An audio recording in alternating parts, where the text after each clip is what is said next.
Welcome to Masani Amman real estate. நாம் பார்க்க போகிறது பார்த்திங்கன்னா 8.5 ஏக்கர் உள்ள அருமையான ஒரு தென்னந்தோப்பு தான் நம்ம பார்க்குறோங்க.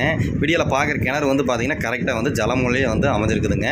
பக்கா வாசத்துக்கு இந்த ப்ராப்பர்ட்டி வந்து சூட் ஆகுங்க. ஏன்னா ஜலமூலில் வந்து கிணறு கிழக்கு வடக்கு சரியான பூமிங்க. கட்டரோடு தாரோடு வந்து பார்த்திங்கன்னா 400லேருந்து ஒரு 450 அடி ரோடு பேஸ் கிடைக்கிற மாதிரி அமைஞ்சிருக்குதுங்க. காடு முழுவதும் பிஏபி வாய்க்கால் பாசனம் பாயிற மாதிரி அமைஞ்சிருக்குது. ஊடு பயிரை வந்து பார்த்திங்க அப்படின்னா மலை வேம்பு வந்து போட்டிருக்கிறாங்க. சுத்தமான செம்மண் பூமிங்க. ஊர் ஒட்டி இருக்கக்கூடிய ப்ராப்பர்ட்டிங்க. அதாவது பஸ் ஸ்டாப்லேருந்து ஒரு 4 வச்சு அப்படின்னா அந்த காட்டுக்கு வர மாதிரி எல்லா வசதியோட சௌகரியத்தோடு இருக்கக்கூடிய ப்ராப்பர்ட்டி தான் நம்ம பார்க்குறோங்க. இந்த லேண்ட் ஓனர் ஒரு ஏக்கருக்கு வந்து 90 லட்ச ரூபா வந்து சொல்கிறாருங்க. அந்த 90 லட்சம் வந்து பார்த்திங்கன்னா சொல்லும் விலை தானுங்க. அதிலிருந்து உங்களுக்கு எவ்வளோ நம்ம குறைச்சி பேசி வாங்கி தரோங்க. பொள்ளாச்சிக்கு அடுத்து வந்தீங்கன்னா அம்பராம்பாளையம் ஏரியாவில் அந்த ப்ராப்பர்ட்டி வந்து அமைஞ்சிருக்குதுங்க. அதனால் அந்த ரேட் சொல்கிறாங்க. நீங்கள் நேரில் வந்து பாருங்கள். பிடிச்சது அப்படின்னா குறைச்சி பேசி நம்ம வாங்கி தரோம். நம்ம சேனலில் ஃபஸ்ட் டைம் பார்க்குற மாதிரி இருந்தால் சப்ஸ்கிரைப் பண்ணி பாருங்கள். வேறு ஏதாவது லேண்டு சேலுக்கு இருந்தாலும் நீங்கள் கால் பண்ணி சொல்லுங்கள். அருமையான ப்ராப்பர்ட்டி தான் நம்ம பார்க்குறோம். உடனே கால்